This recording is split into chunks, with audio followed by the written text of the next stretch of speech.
قل هو الله أحد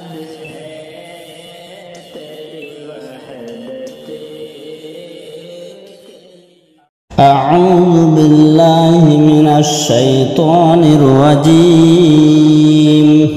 بسم الله الرحمن الرحيم الرحمن علم القرآن خلق الإنسان علمه البيان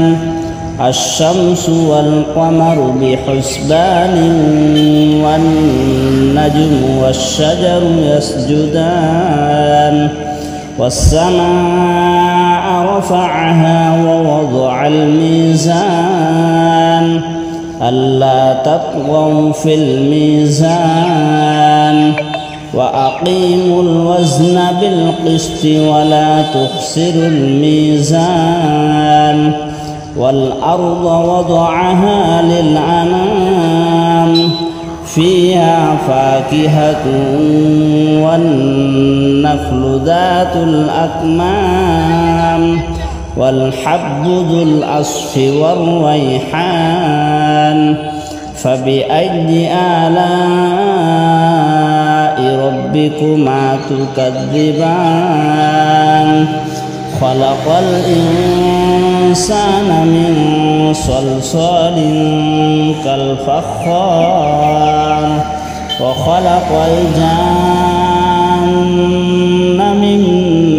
مارج من نار